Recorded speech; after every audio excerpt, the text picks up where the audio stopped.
Hello guys, कैसे हैं आप लोग। मैं रिक्की और हमारे यूट्यूब चैनल निर्मला निर्वाण क्लासेस में आप सभी का हार्दिक स्वागत है। तो मेडाइवल इंडिया मध्यकालीन भारत चल रहा था और उसमें आज हम लोग सूफी आंदोलन के पॉइंट को देखेंगे। क्या पढ़ेंगे मित्र? सूफी आंदोलन, और सूफी आंदोलन का जो भी पॉइंट होगा उसको हम लोग देखेंगे। सूफी आंदोलन 2 वीडियो में होगा, एक वीडियो में यहाँ और एक अगली वीडियो और पोस्ट होगी और सूफी आंदोलन एंड हो जाएगा। तो आइए सूफी आंदोलन के पॉइंट को देखते हैं। पहला पॉइंट क्या है, देखिए मित्र, जो लोग सूफी संतों से शिष्यता ग्रहण करते थे उन्हें मुरीद कहा जाता था, है ना। तो एक ऑब्जेक्टिव क्वेश्चन तो यही बनता है कि जो भी लोग थे वो सूफी संतों से जो शिष्यता ग्रहण करते थे उन्हें क्या कहा जाता था, तो उन्हें मुरीद कहा जाता था। वैसे लोग जो सूफी संतों की शिष्यता को ग्रहण करते थे तो उन संतों द्वारा, उन शिष्यों को या किसी भी लोगों के द्वारा जो उनके शिष्य होते थे, सूफी संतों के शिष्य होते थे, उन्हें क्या कहा जाता था? मुरीद कहा जाता था। आज भी आप देखेंगे कि उर्दू लफ्ज़ में कभी कभी बोलता है कि मैं आपका मुरीद हो गया, अर्थात मैं आपका शिष्य हो गया, मैं आपका चेला हो गया। तो इस सेंस में है। तो जो लोग सूफी संतों के शिष्यता ग्रहण करते थे उन्हें क्या कहा जाता था? मुरीद कहा जाता था। ठीक है, मुरीद कहा जाता था। इंपॉर्टेंट क्वेश्चन है, आगे देखते हैं।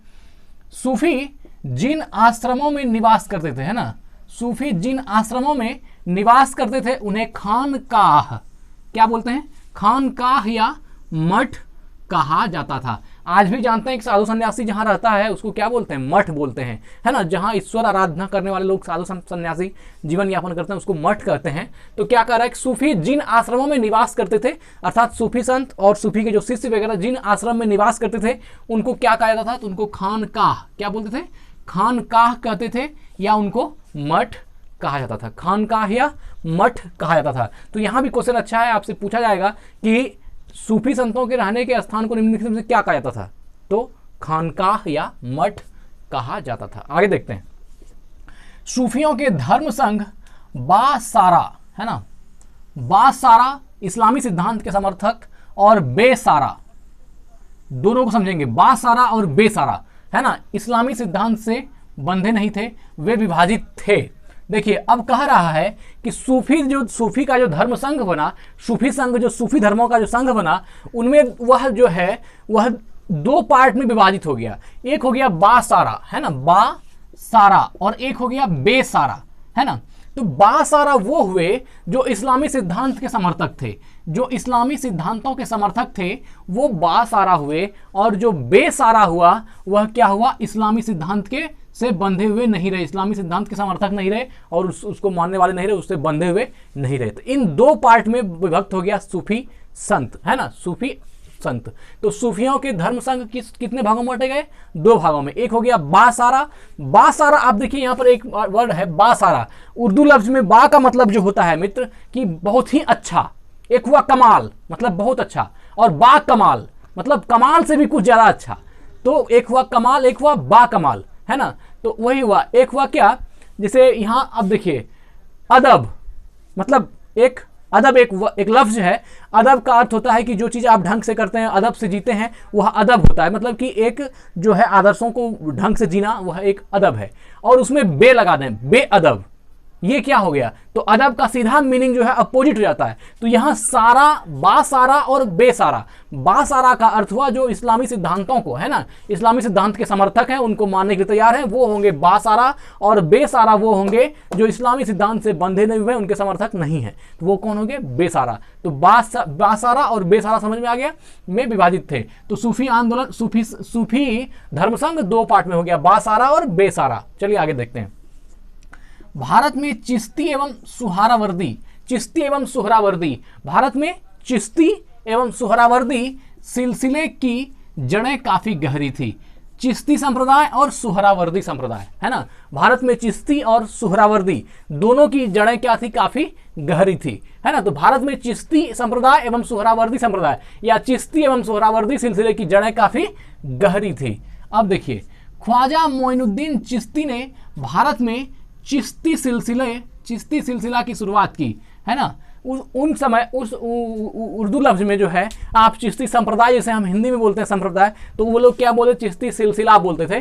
तो यह हुआ कि उनसे रिलेटेड जुड़ी हुई संप्रदाय वो सिलसिला कहलाती थी। तो ख्वाजा मोइनुद्दीन चिश्ती ने भारत में चिश्ती सिलसिला की शुरुआत की। तो भारत में चिश्ती संप्रदाय या चिश्ती सिलसिला की शुरुआत किसने की? ख्वाजा मोइनुद्दीन चिश्ती ने। बहुत इंपॉर्टेंट क्वेश्चन है, कई बार एग्जाम में पूछा गया है। भारत में चिश्ती संप्रदाय के संस्थापक कौन थे? ख्वाजा मोइनुद्दीन चिश्ती। आगे देखते हैं, चिश्ती सिलसिला का मुख्य केंद्र अजमेर था। मोस्ट इंपॉर्टेंट क्वेश्चन है, चिश्ती संप्रदाय का मुख्य केंद्र या चिश्ती सिलसिला का मुख्य केंद्र कहाँ था? अजमेर था। चिश्ती संप्रदाय या चिश्ती सिलसिला का मुख्य केंद्र कहाँ था? चीफ सेंटर वो था आपका अजमेर में, है ना। चिश्ती सिलसिला का मुख्य केंद्र अजमेर था।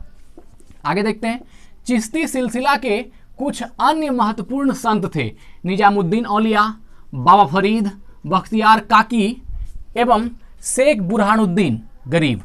शेख बुरहानुद्दीन गरीब। तो चिश्ती सिलसिला के कुछ महत्वपूर्ण संतों के नाम दिए गए हैं। यह भी बहुत इंपॉर्टेंट है, देख लीजिए क्या क्या है। कहेगा निम्नलिखित में से कौन सा है जो चिश्ती संप्रदाय से बिलोंग करता है, चिश्ती सिलसिला से बिलोंग करता है। तो ऑप्शन में आपको याद अगर ये नहीं है कि चिश्ती सिलसिला में कौन कौन है तो आपको दिक्कत होगा। तो क्या हो गया, पहला निजामुद्दीन औलिया जो चिश्ती संप्रदाय से थे, बाबा फरीद चिश्ती संप्रदाय से थे और बख्तियार काकी भी चिश्ती संप्रदाय से थे, एवं शेख बुरहानुद्दीन गरीब।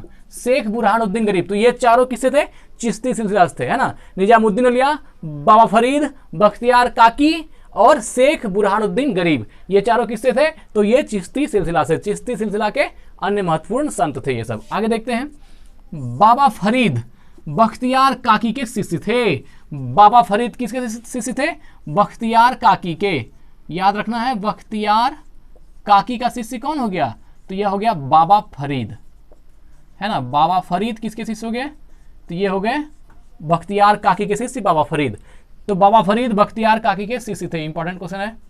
आगे देखते हैं, बाबा फरीद की रचनाएं गुरु ग्रंथ साहिब में शामिल है। मोस्ट इंपॉर्टेंट क्वेश्चन, बाबा फरीद की रचनाएं किस धर्म ग्रंथ में शामिल है? तो गुरु ग्रंथ साहिब में, गुरु ग्रंथ साहिब में। तो कहेगा बाबा फरीद की, ये जो बाबा फरीद थे, तो बाबा फरीद की रचनाएं किस ग्रंथ में शामिल था? तो वह हो गया गुरु ग्रंथ साहिब में शामिल है। किसमें है? गुरु ग्रंथ साहिब में। बाबा फरीद की रचनाएं गुरु ग्रंथ साहिब में शामिल है। आगे देखते हैं, बाबा फरीद के दो महत्वपूर्ण शिष्य थे, निजामुद्दीन औलिया और अलाउद्दीन साबिर। निजामुद्दीन औलिया और अलाउद्दीन साबिर, ये दो जो शिष्य थे बाबा फरीद के, महत्वपूर्ण शिष्य कौन कौन थे? निजामुद्दीन औलिया और अलाउद्दीन साबिर। ये याद रखिएगा, निजामुद्दीन औलिया को और अलाउद्दीन साबिर को। निजामुद्दीन औलिया तो खास बहुत इंपॉर्टेंट है। तो बाबा फरीद के दो महत्वपूर्ण शिष्य थे कौन कौन? निजामुद्दीन औलिया और अलाउद्दीन साबिर। अलाउद्दीन साबिर, निजामुद्दीन औलिया और अलाउद्दीन साबिर, ये क्या थे? बाबा फरीद के दो महत्वपूर्ण शिष्य थे। आगे देखते हैं, हजरत निजामुद्दीन औलिया ने अपने जीवन काल में दिल्ली के 7 सुल्तानों का शासन देखा था। अब ये किसके बारे में कह रहा है? कि हजरत निजामुद्दीन औलिया के बारे में बता रहा है। निजामुद्दीन औलिया ने अपने जीवन काल में दिल्ली के 7 सुल्तानों का शासन देखा था। अब आपसे पूछा जाएगा निजामुद्दीन औलिया किस संप्रदाय से थे? तो वो चिश्ती संप्रदाय से, या किस सिलसिले से थे? तो निजामुद्दीन औलिया चिश्ती सिलसिले से थे, है ना। और देखिए, चिश्ती सिलसिले के महान संत थे कौन? निजामुद्दीन औलिया। तो वही कह रहा है कि हजरत निजामुद्दीन औलिया ने अपने जीवन काल में दिल्ली के 7 सुल्तानों का शासन देखा। दिल्ली में जो सुल्तान हुए उनके 7 सुल्तानों का शासन किसने देखा? निजामुद्दीन औलिया ने, मतलब इतना दिन जिंदा रहा। आगे देखते हैं, निजामुद्दीन औलिया के प्रमुख शिष्य थे। अब निजामुद्दीन औलिया के प्रमुख शिष्य थे शेख सलीम चिश्ती, अमीर खुसरो तोताए हिंद और अमीर हसन देहलवी, है ना। अमीर हसन देहलवी। तो यहाँ देखिए, निजामुद्दीन औलिया के मुख्य शिष्य, निजामुद्दीन औलिया के प्रमुख शिष्य कौन थे? शेख सलीम चिश्ती, अमीर खुसरो तोताए हिंद जिसको बोलते हैं अमीर खुसरो, और अमीर हसन देहलवी, अमीर हसन देहलवी। तो ये तीनों शिष्य किसके थे? तो ये निजामुद्दीन औलिया के शिष्य थे। निजामुद्दीन औलिया के 3 शिष्य कौन कौन थे? शेख सलीम चिश्ती, अमीर खुसरो और अमीर हसन देहलवी। शेख सलीम चिश्ती, अमीर खुसरो और अमीर हसन देहलवी किसके शिष्य थे? तो निजामुद्दीन औलिया के शिष्य। आगे देखते हैं, शेख बुरहानुद्दीन गरीब ने 1340 ईस्वी में दक्षिण भारत के क्षेत्रों में चिश्ती संप्रदाय की शुरुआत की और दौलताबाद को मुख्य केंद्र बनाया। और क्या किया? दौलताबाद को मुख्य केंद्र बनाया। इसके पहले आपने एक क्वेश्चन पढ़ा था, चिश्ती सिलसिला का मुख्य केंद्र कहाँ था? अजमेर में, है ना। चिश्ती सिलसिला का मुख्य केंद्र कहाँ था? तो अजमेर था। और यहाँ देखिए, शेख बुरहानुद्दीन गरीब ने 1340 ईस्वी में दक्षिण भारत के क्षेत्रों में चिश्ती संप्रदाय की शुरुआत की और दौलताबाद को मुख्य केंद्र बनाया। और शेख बुरहानुद्दीन गरीब ने चिश्ती संप्रदाय का प्रचार कहाँ किया? साउथ इंडिया में किया, दक्षिण भारत में किया। और क्या किया?